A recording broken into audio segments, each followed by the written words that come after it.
Mr. Little is standing, looking through a periscope which he's built himself.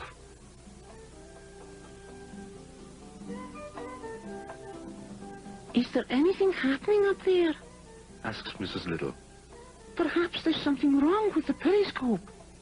Something wrong with the periscope? Shouts Mr. Little. I made that periscope myself, and there's nothing wrong with it. Let me have a look. Says Mrs. Little. You can never see anything anyway. I can see that silly rabbit. I expect he's up to mischief as usual. Yes, Mrs. Little's right. Here comes Carrots.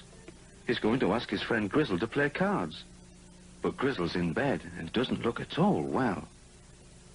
Gracious, says Carrots. Are you ill? You were fine yesterday. What's wrong with you, if I might ask? Oh, I'm ill all over. I can tell this is serious. Oh, I shall have to say goodbye to my friends and family. Oh. Carrots is frightened. It's nothing catching, I hope.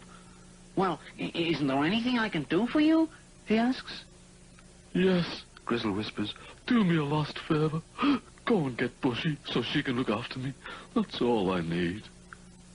Okie dokie, old thing. I'm off. Luckily, just at that minute, Bushy comes past the window. You know, I thought I heard somebody mention my name, she says. Yeah, it's Grizzle. It's terrible. Hurry up, he's asking for you. Bushy is also very surprised to see Grizzle lying in bed. Good heavens, she says. Are you ill? There's never anything wrong with you normally. Oh, says Grizzle, I feel so awful all over. Won't you be a dear and look after me a little? You poor thing, of course I will, says Bushy. Suddenly she sees what a mess the house is in. You can't lie in bed in a mess like this, she says. And this room looks terrible, too. I'd better clean up first of all. Carrots is very worried. Grizzle must have a very high temperature. He looks so ill.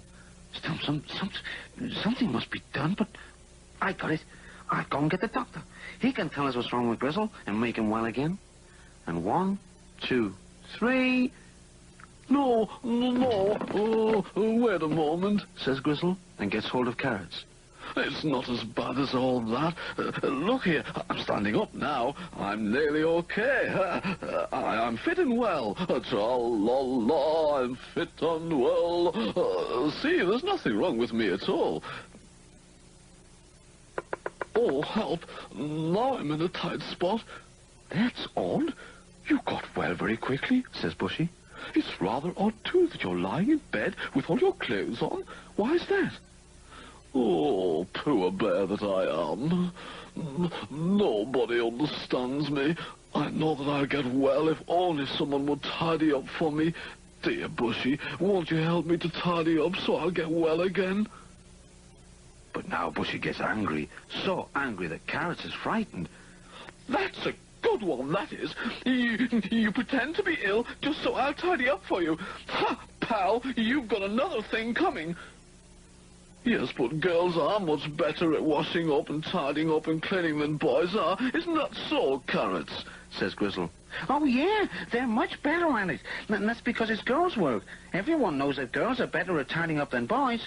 Boys are better at driving racing cars and flying airplanes than girls. That's just the way it is. I've never heard such rubbish, says Bushy. You can see she's really angry now. There's no such thing as girls' work and boys' work. Come on, get up the pair of you right now, or I'll show you.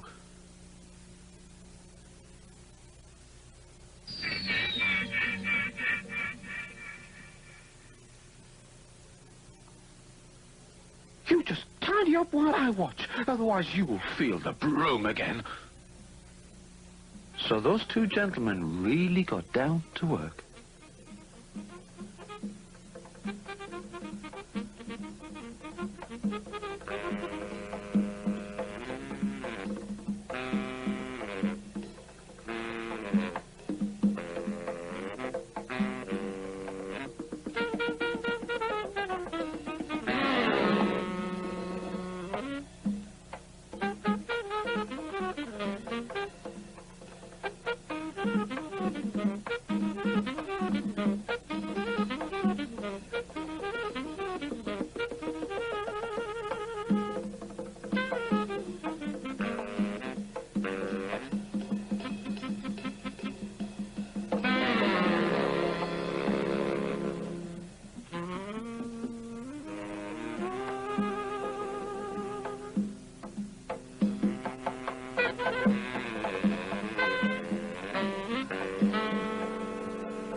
And now the men have finished cleaning up, they are quite exhausted.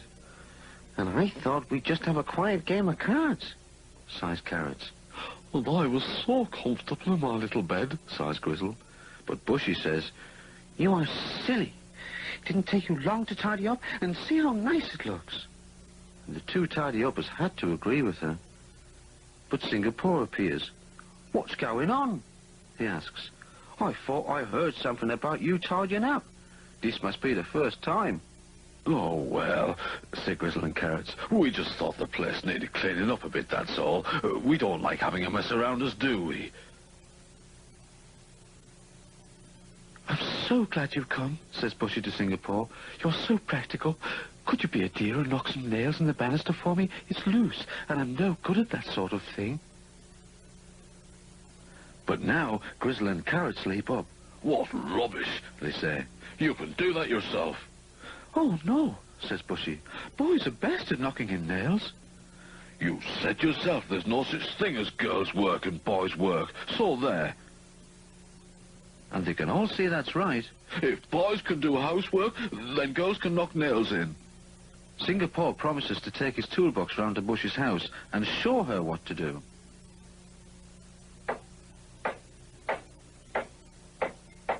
And it doesn't take Bushy long to learn how to knock nails in. The banister's very nearly finished. It's really rather fun, she says, once you know how. Posty comes to see what's happening and thinks it's super that he can slide down the banister again. And Carrot says the banister looks as good as new. Oh, I don't feel ill anymore, Says Grizzle. Why don't we go back to my place and play cards? It's so tidy, it really needs a good mess again. And all the others thought this was an excellent idea. Mrs. Little has seen it all through the periscope.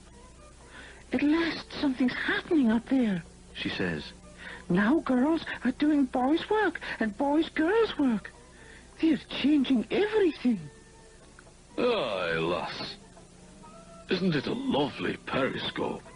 says Mr. Little.